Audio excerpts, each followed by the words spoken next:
Iniciar nuestra charla cuaresmal de esta semana, de la segunda semana de la Cuaresma. Y algunos creo que se van a incomodar con la frase con la que voy a iniciar la charla. Es una frase que he visto por ahí en muchos lugares de México, y sobre todo aquí en la Ciudad de México. Se la van a saber. La frase es que amor con amor se paga. Hasta ahí. Es una frase con mucho sentido. Quizá algunos la puedan usar para otros fines, pero ciertamente tiene sentido decir que amor con amor se paga. Porque también hay otra frase que es como un dicho, que nadie da lo que no tiene. O así lo decimos, nadie da lo que no tiene. Y entonces decimos, el que no tiene amor, pues es incapaz de amar. No puede amar el que no tiene amor. El que tiene amor comparte esa riqueza. También Jesús había dicho en una de sus logias, es decir, que de lo que abunda en el corazón, habla la boca.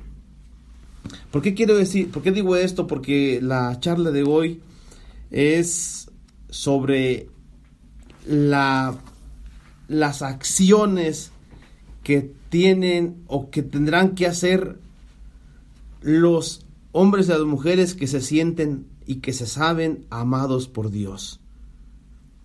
¿Cuál ha sido uno de los consejos principales de Jesús desde el miércoles de ceniza, allá en San Mateo capítulo 6?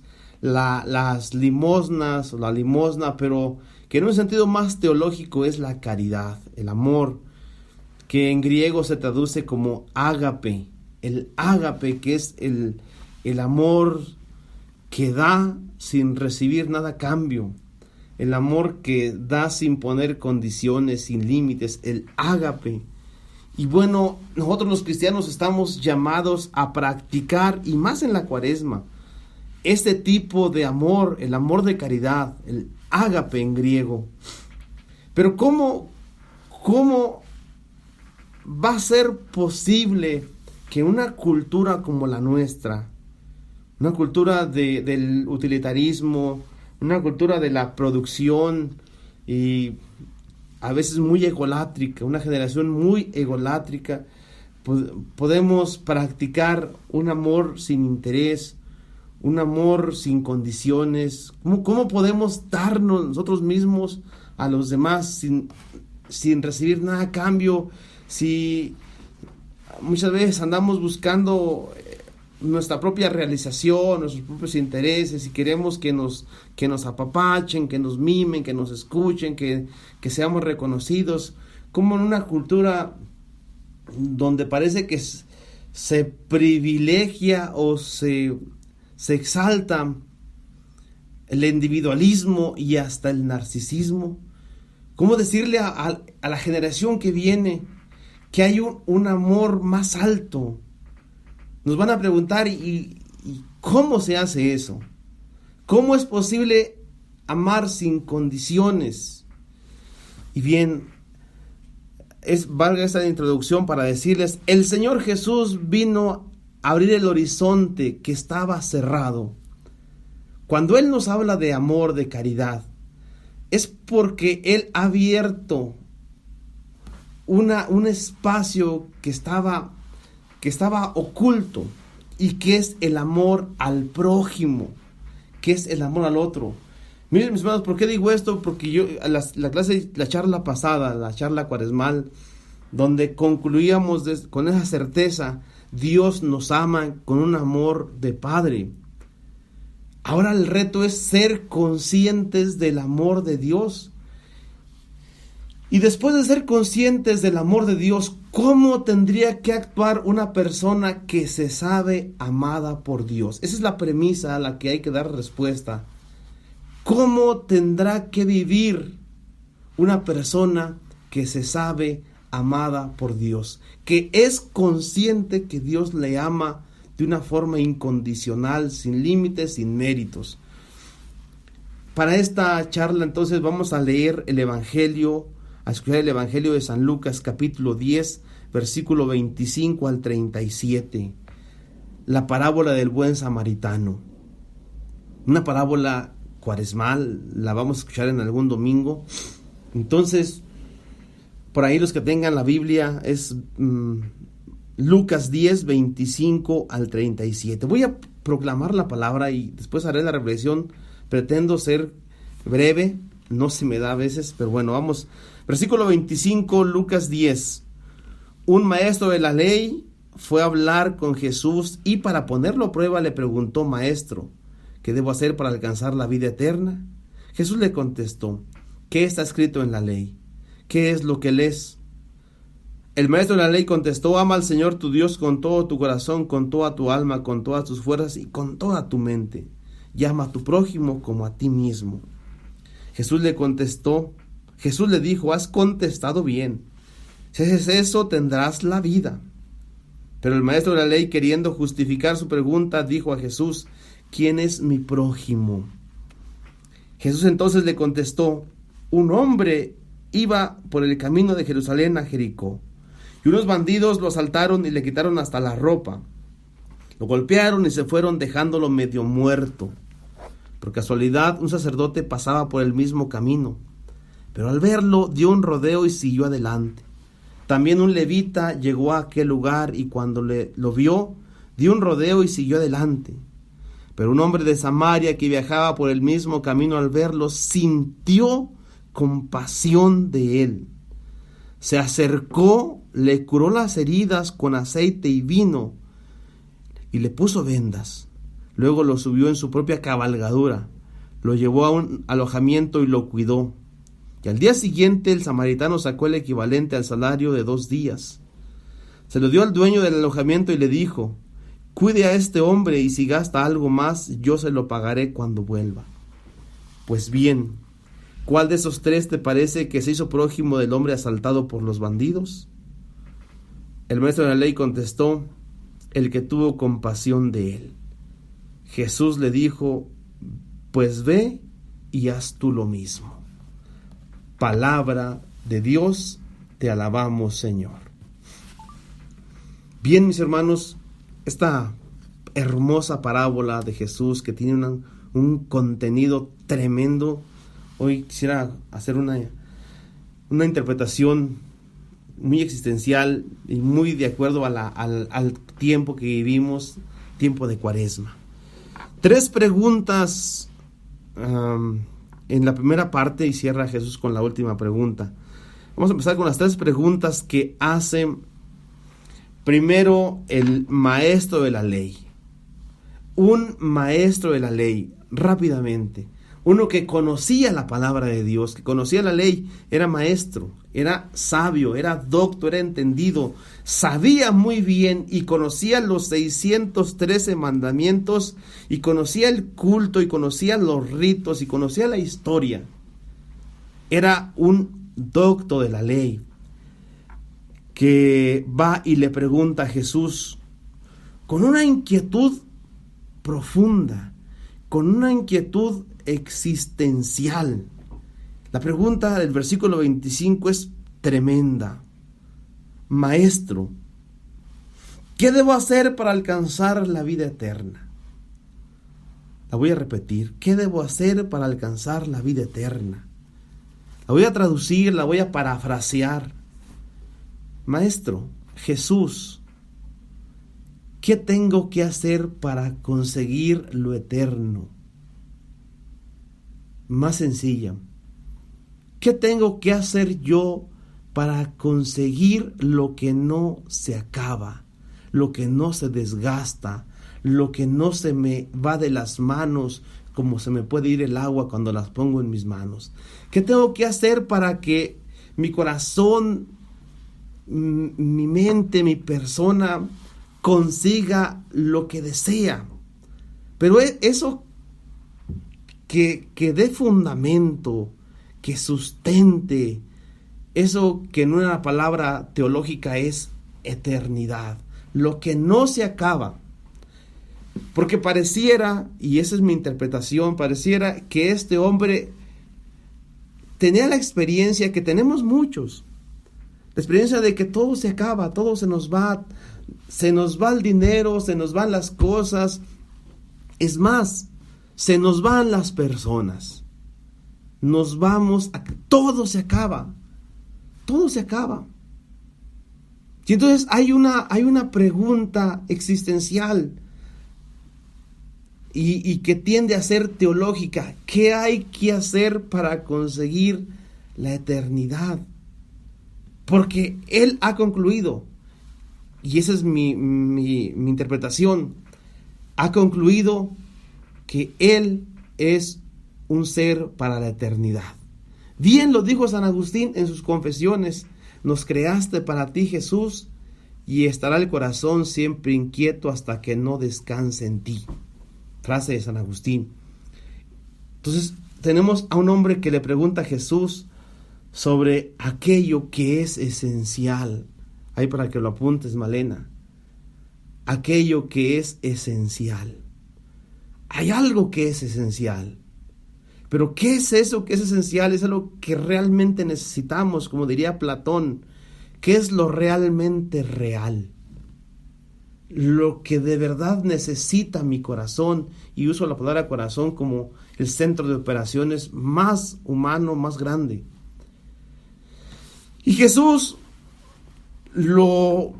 versículo 26, Jesús pienso que lo miró, lo escuchó, y le dice el versículo 26, ¿qué está escrito en la ley?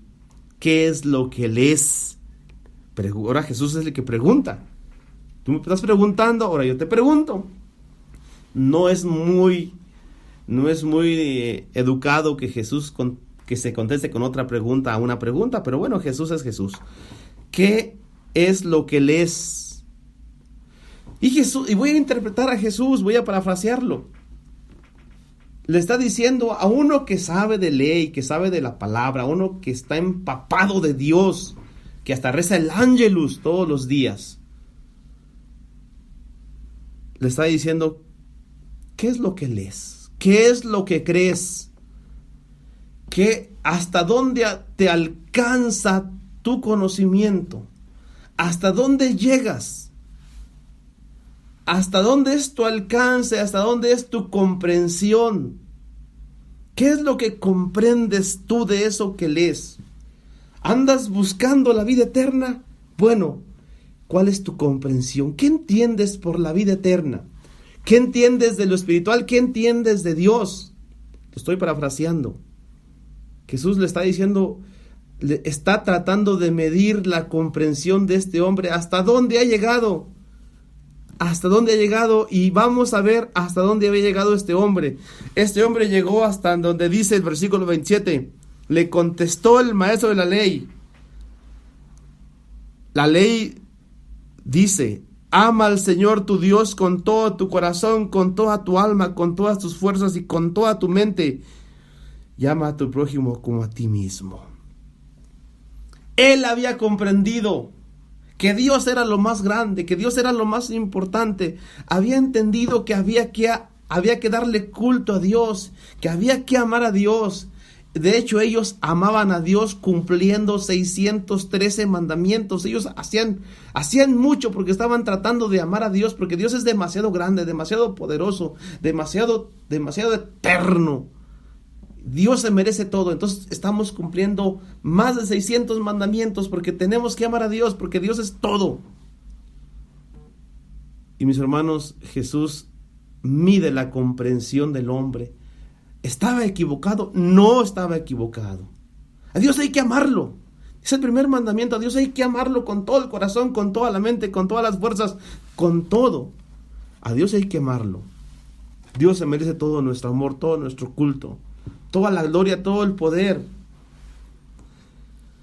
Y Jesús le dice, pero el maestro de la ley al final cierra con un versiculito así pequeñito que de Lucas, de Levítico 19, pero también a tu prójimo como a ti mismo. Pero eso lo dijo como de refilón.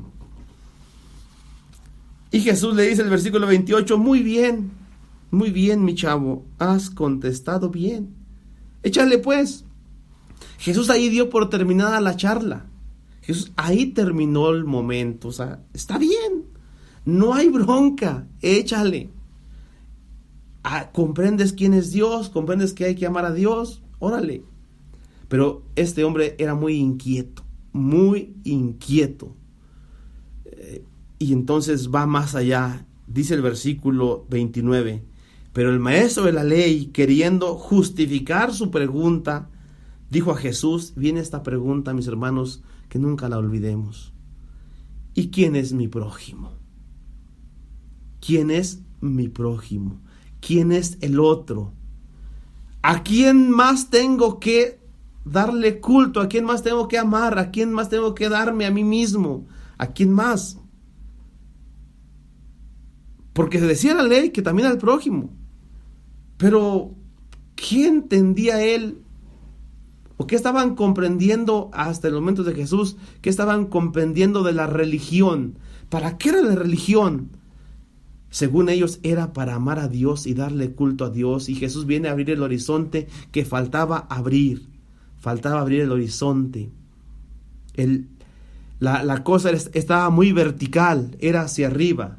Faltaba la parte horizontal. Por eso la pregunta de él es, ¿quién es mi prójimo? Y Jesús, a su estilo maravilloso de maestro, le cuenta una parábola. Bajaba un hombre de Jerusalén a Jericó y seguramente ya venía del templo, porque era común que todos los hijos de Israel cada año, por lo menos una vez al año, fueran al templo a adorar a Dios. Es muy probable que ya venía de adorar a Dios, o quizá era un mercader, sabrá Dios qué era. Pero ya bajaba de Jerusalén, ya se iba a su rancho.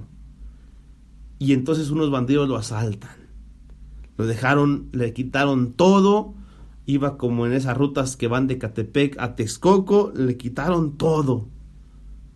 Y lo dejaron sin celular, sin cartera, sin su bolsa, sin nada.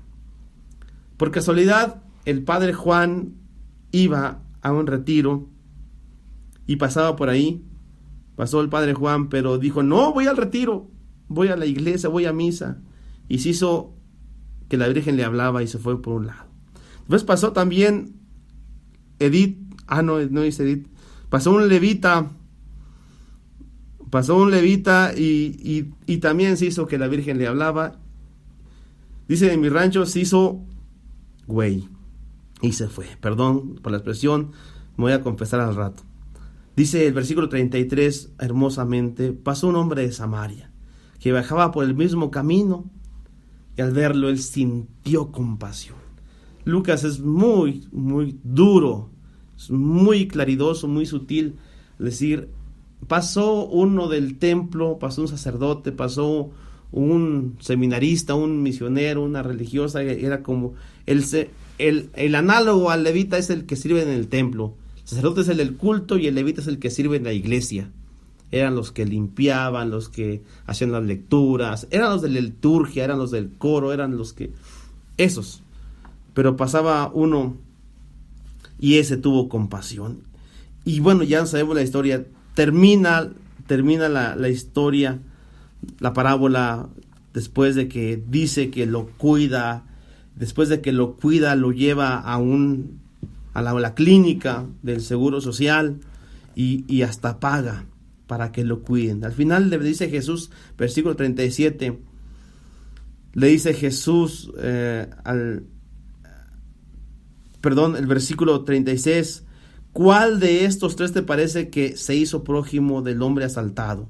Porque dices que no sabes, entonces, ¿quién te parece que es prójimo? Y dice el hombre, el docto, el que tuvo compasión. El que tuvo compasión, esa es la respuesta, ese. Y Jesús dice, ve tú y haz lo mismo. Mis hermanos, cierro con esto. ¿Qué tiene que hacer un hombre que se sabe amado por Dios? ¿Qué tiene que hacer un hombre que se sabe misericordiado? Perdón por la expresión del Papa Francisco, misericordiado.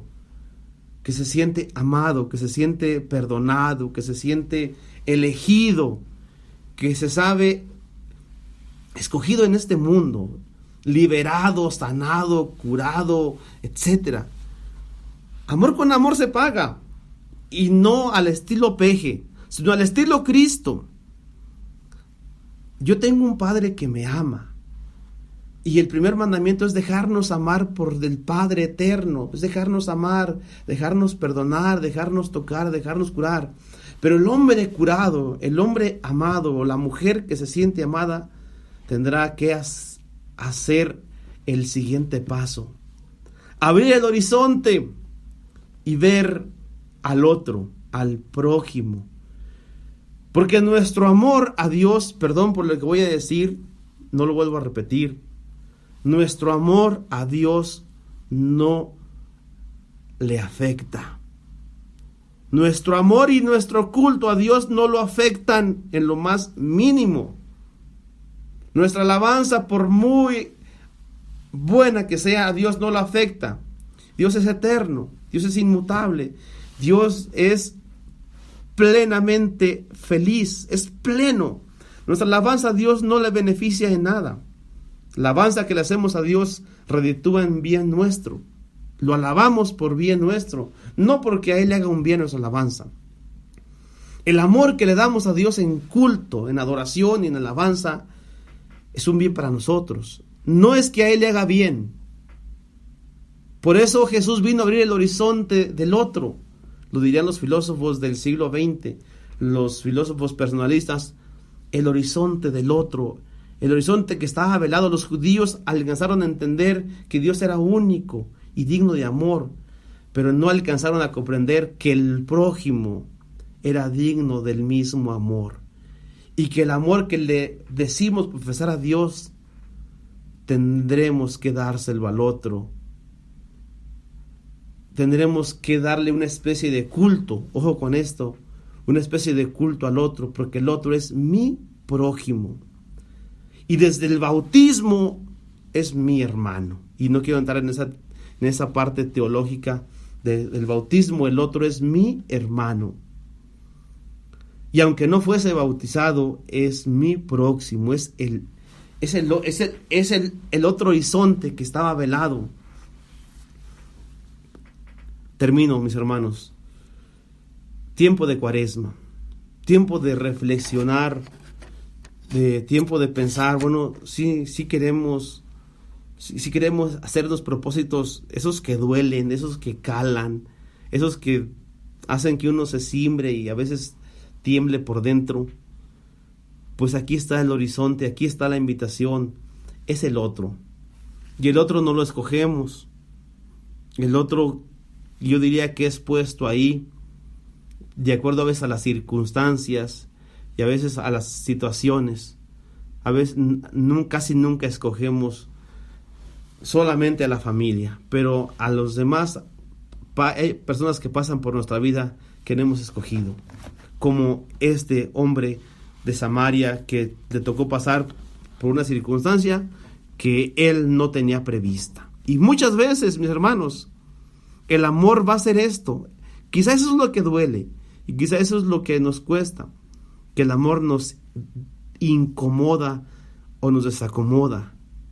Tenemos proyectos y el amor de Dios que profesamos a los demás siempre nos mueve a veces las cosas.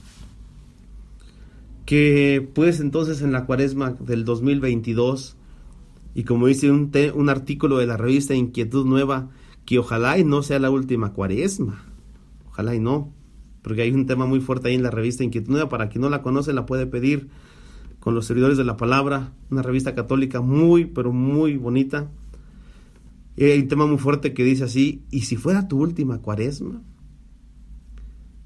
Hermanos, Cuaresma 2022, después de una pandemia, porque ojalá y ya estamos saliendo de esta pandemia, aunque dicen que viene el Delta Omicron, ojalá y no llegue, en medio de una guerra también, aunque estamos lejos, y en medio de tanta corrupción, de tanta guerra, en medio de una guerra política en México, de un absurdo, y hasta ahí me paro, yo no quiero seguir por esa línea política, y por otro lado, en medio de una cultura individualista, tendiendo a narcisista, donde cada quien va por lo suyo, donde cada quien va buscando los éxitos, donde lo que importa son los likes, los seguidores, las reproducciones, donde la cultura de la imagen está exacerbada la cultura de la imagen.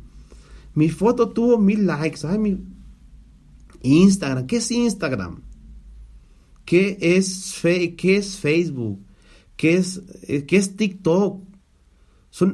Pueden ser medios de servicio y de comunicación, o pueden ser unos medios para cultivar el ego, la egolatría. Mis hermanos, los cristianos, entonces, y así cierro, estamos llamados a hacer la diferencia en este mundo. Aunque se rompan a veces nuestros gustos, aunque se rompan nuestros paradigmas, aunque a veces tengamos que romper hasta con cosas de tradición de la familia. En mi familia todos eran así, pero ustedes desde que conoció a Cristo tiene que ser diferente.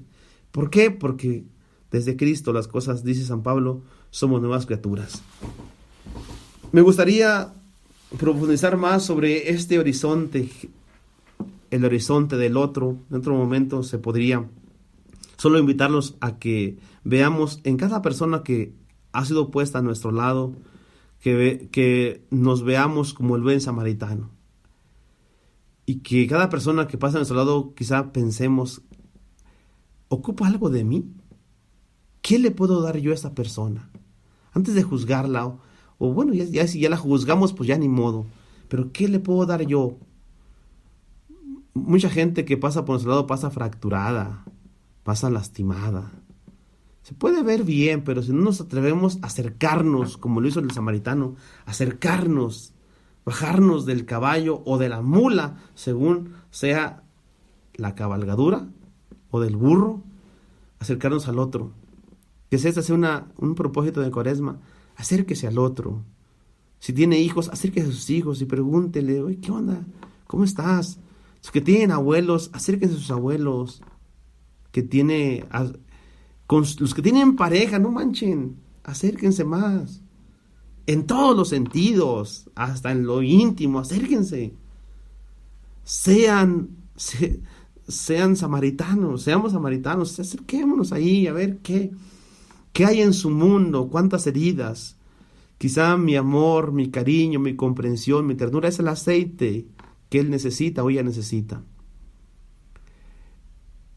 Hay una certeza, Dios nos ha enriquecido, y a ustedes, mis hermanos, están aquí, los ha enriquecido con bienes materiales, porque tienen un celular, y aquí están conectados, porque tienen un celular, o no sé, una tablet, una computadora, aquí están, son socorridos, y no digan que no. Les ha dado a conocer su palabra, qué riqueza, nos ha dado a conocer su amor, su misericordia, somos misericordiosos, somos amados, no nos hagamos. Nadie es tan pobre que no tenga nada que dar. Y si nada más nos queda nuestra persona, pues démosla. Porque lo más grande que podemos dar, de hecho, es nuestra persona. Que sea en el tiempo, que sea en las palabras y en los gestos y en el amor y en la ternura. Esa es la invitación a que la caridad de esta Cuaresma sea de calidad. Aunque a veces duela. Como diría la Madre Teresa de Calcuta, amar duele, pero si duele es porque es amor.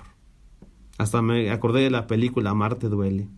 Bueno, hasta aquí, mis hermanos, hemos terminado una charla más de Cuaresma de esta segunda semana.